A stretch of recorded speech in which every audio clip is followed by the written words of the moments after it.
All right, ladies and gentlemen. So we have a very, very interesting conversation lined up ahead. How to build resilient capital in a volatile world. And volatility is the only constant in this world. In an era where tariff headlines come at such a furious pace that sometimes it's even difficult for us in the news business to keep pace with the change of things, geopolitical changes, and then, of course, the volatility in the market itself and the tech disruption that is forcing business to reimagine and redefine the way they are operating. So in all of this, how should companies, entrepreneurs, capital and investors, how do they build resilience in their models? That's what we're going to focus on. And I have with me experts from their respective domains. Of course, Vishal Mahadevia needs no introduction. He would definitely know something about capital, a thing or two, considering he's got, I think, $10 billion at last count, which is invested in India. And then we have the McKinsey view coming in from Joydeep. And then, of course, the REIT story, which is unfolding at a rapid pace in India. We're going to discuss that with Amit. So, let me open with you, Vishal. Is life more dramatic and hectic over the last 6 or 8 months, or do you still manage to find peace and take peaceful decisions when it comes to capital allocation?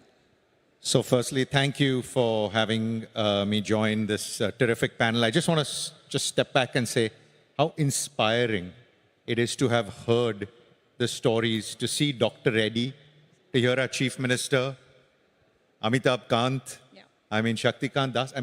How can you not be excited to invest more capital into Maharashtra and India just after hearing that?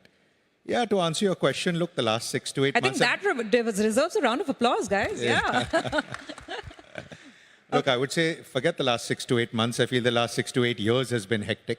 And the hectic nature of what's happening geopolitically around the globe, that's just been happening. If you go back and look pre-COVID, post-COVID, we referenced the crisis here for NBFCs. There's always something or the other. But patient capital has always been interested in India. And I actually see that today, the amount of investors, private equity, private capital, that is looking for opportunity in India, I've never seen it as much as it is today. That's good to hear. There's also a lot of that patient private equity that's made some very sweet returns and it's exiting. And we'll talk more about that as we go forward. But, Joydeep, from your lens, when we talk about these times, and there's disruption in every sphere, right? Capital flows, markets, business decisions, tariffs. What is your definition of, resilience and maybe the first step towards building it?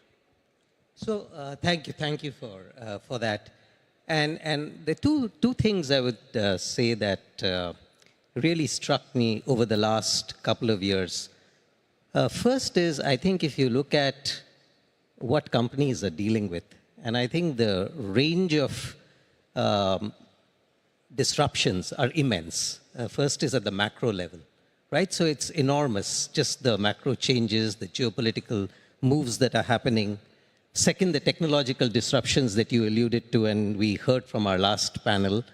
And finally, I think just in terms of talent, right? People are, the revolution of talent, the change in that mix which is happening. So one of the things which I think we've seen successful companies now really focus on is much more around what does it take to be resilient, and adaptability as a leadership trait is becoming something which people are increasingly focusing on. How do you move nimbly? How can you be more agile in the face of this? As opposed to thinking long-term in terms of drawing a big roadmap, it's much more about building a strong ship that can navigate when the waves are rough. Interesting. So agility is no longer a choice. It is the new normal that you have to be. It is, you have to indeed. build and be with. Indeed. Okay. Your thoughts, opening thoughts on it. In terms of resilience, for us as a REIT product, look what the pandemic has done for us, right?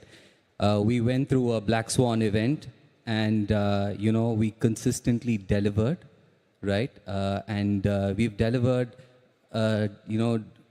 growth plus yields, right? Which is really hard. And in a space where, globally office markets was a bad word, Indian REITs have actually delivered. And I think testament to the fact is now new capital as well as old capital is returning back. If you just see the diversity of the cap table that we have about 40% of FPIs in our book. And we have about 350 global fund houses. And there can be hedge funds versus, long funds, indexes, sovereign wealth management funds. So, you see the gamut of it. So I think, the story for us is just very strong. And I think we're just at the beginning of this event because it's a very new product in the country. It's about, 2019 was the first REIT that got listed. And, look what's happening. The space is now about 176 million square feet. The AUM is about 225,000 crores, market capitalization of 125,000 crores. And look where the US is, right? So I think it's a great story for us. Since we're on the subject of REITs, let me actually, ask you a little more on that. I think, like we discussed in the previous panel as well on real estate, that the total assets under REITs in India is still a small sum by that stretch, right? Only about 20 billion. Now, as real estate, which is a capital guzzling sector, as it looks for options, how will REITs compete with the other traditional sources of capital, which are also available to at least grade A developers? See, the REIT is actually a product that's been launched for the masses. It's an annuity product, right? So if you just take a comparison of US, what's done in the US is 98% of commercial real estate is in the REITs, right? And it's, the penetration on the market cap in the stock exchange is about 4%. In the Indian side, it's about 18% or 19% of the total commercial real estate is listed in the country. And see, we are in the verge of crossing the billion square feet mark in the country. And we're going to be the fourth largest. And I think about 35-40% of that stock is actually REITable as we speak today. But, 19% is where we are. And I think, just from that, for the next 5 years, the growth story is so imperative simply because there's an organic side of the story, which is the existing supply that's there, plus there's about 50 million square feet that gets added year on year. So that's the inorganic side of the growth story. And I think, this 25 billion will graduate to about 50 billion in the next 4-5 years. Okay. Interesting perspective there on REITs. Now, Vishal, I want to come back to deals and capital, because whatever's been happening in the secondary market, it might be a flat year, etc., etc. There has not been a day when we've not had a deal headline in the Indian market, right? And both inbound and outbound. What have you made of the absolutely hectic activity here? And what's private equity thinking when it comes to either taking a call on mature investments and, of course, taking a call on new potential investments here? Look, I think as I started out by saying, as you look at private equity around the world, and let's pick Warburg Pincus as somebody, the question for us is, how can we do more in India? We're always pushing ourselves for how we can do more. And I think that asset class, private equity as a source of financing, has really matured in India. Entrepreneurs today are not asking the question, why should I take private equity? They're asking the question of, how can I take private equity to help grow my company, build a bigger business? And I'd say the virtuous cycle has actually closed because we're investors. We invest behind strong entrepreneurs and terrific management teams. And I'd mentioned this before. Really terrific management teams today are entrepreneurial. They want to leave their jobs and say, let us start something.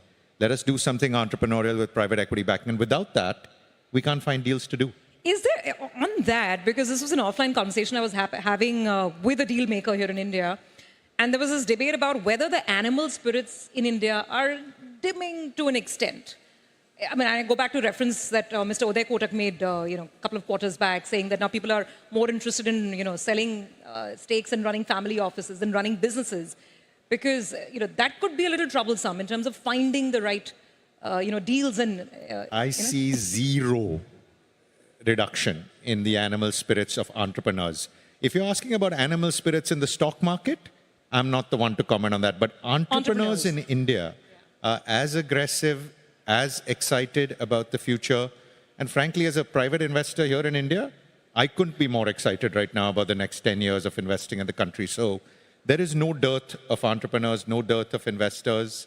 So I actually quite excited. That's again reassuring. Let me ask you about how you're thinking, just to stretch that point, in terms of the activity.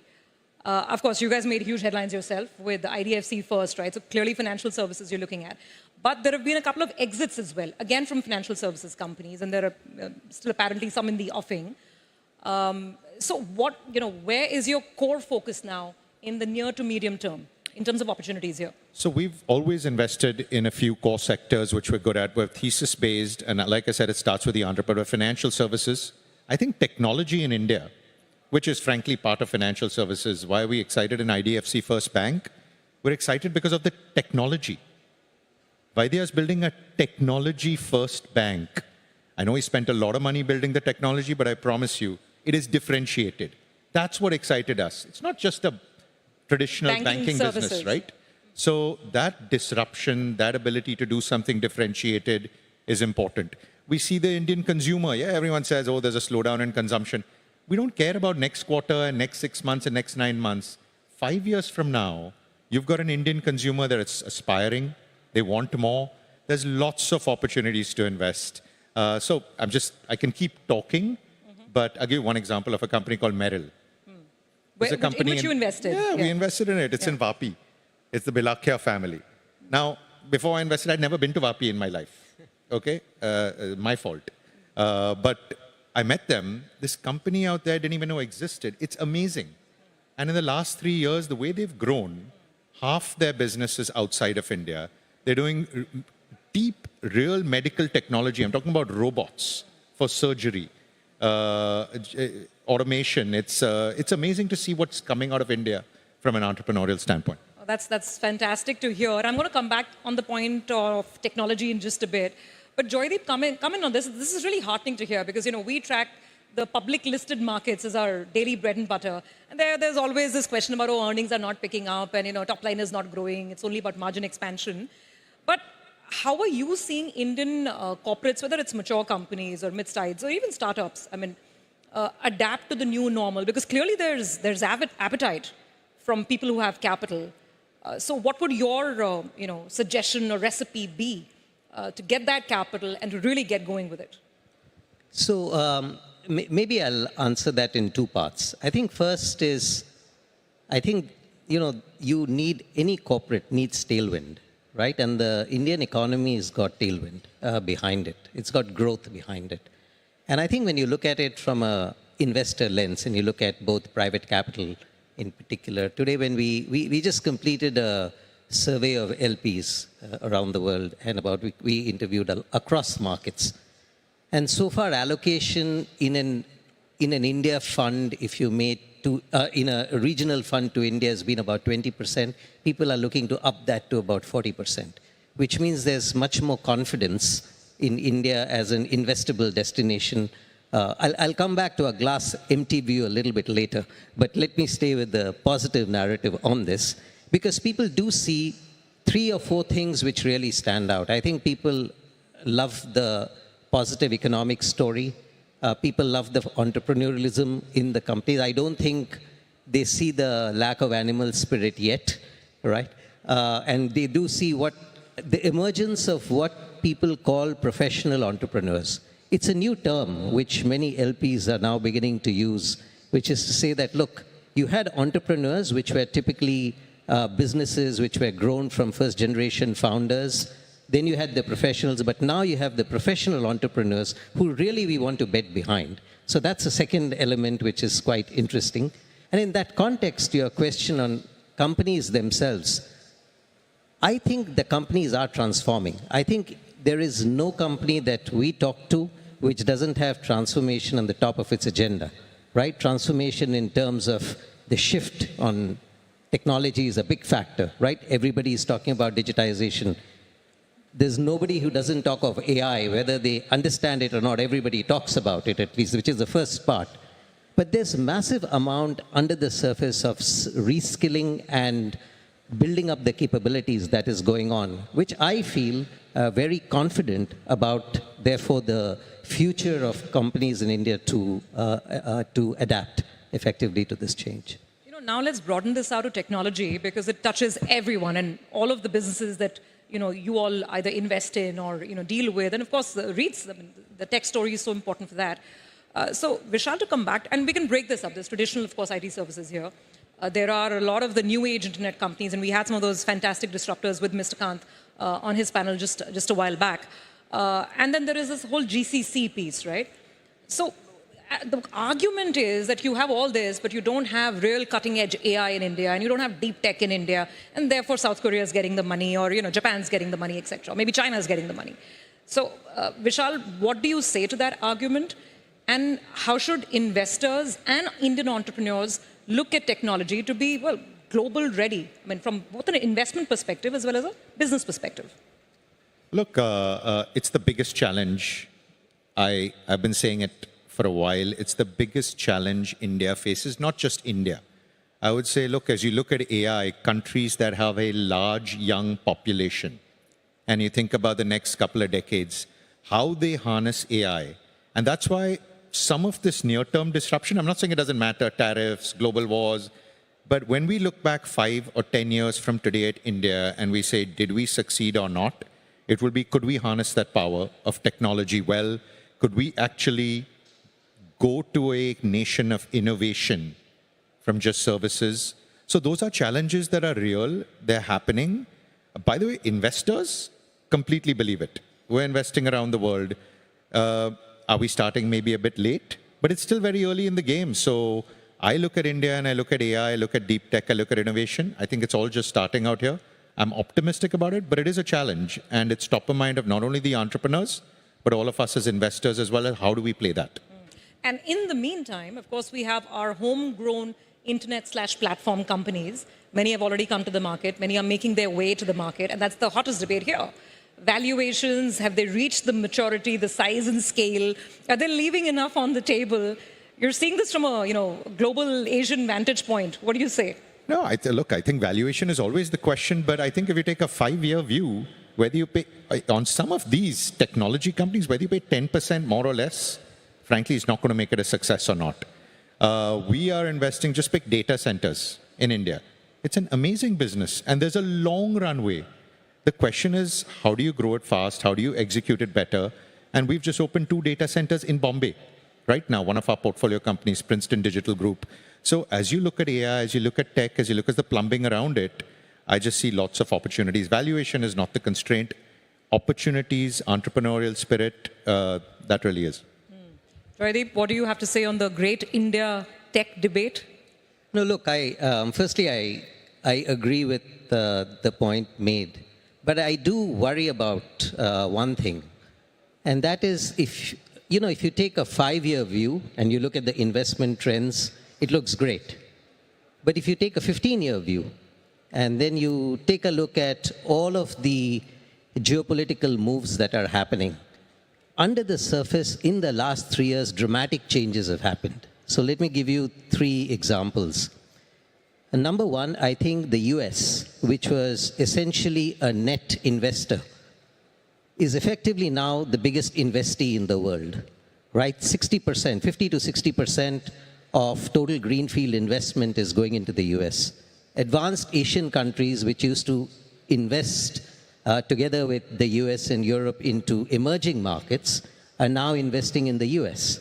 So if you look at South Korea, Taiwan, Japan, they're all investing in the US, right? You look at data center, and where are they investing? It's all in the new technologies, EV, renewables, data centers, of course, the whole fab area, right? Semiconductors.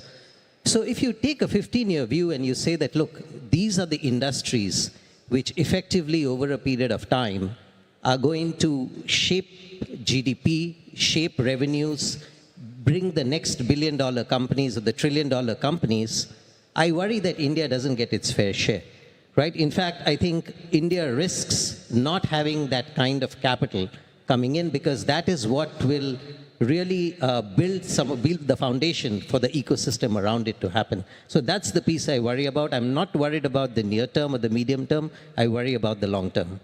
Okay, That's an interesting point. Amit, on the issue of technology, and we were asking some of our other panelists on this as well. In an era where you don't know how US policy shapes up and whether that kind of slows down to an extent the GCC and offshoring drive, in an era where Indian companies are being forced to reimagine, so you don't know if workforce sizes start reducing a little bit, where does that leave the look ahead for REITs and the promise of 15 to 16% IRR?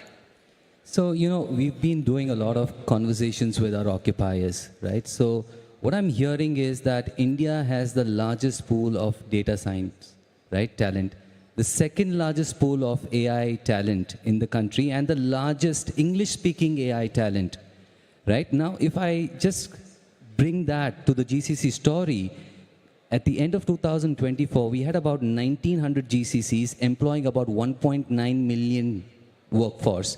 And that's expected to grow to about 2,000 plus 2,200, 2,400 GCCs employing about 2.4 million workforce.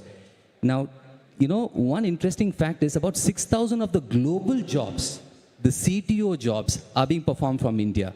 And that's expected to grow to about 30,000 jobs, right? India is now not seen as, a cost arbitrage country, but it's been seen as the innovation hub, transformation hub, where deep tech is actually being done.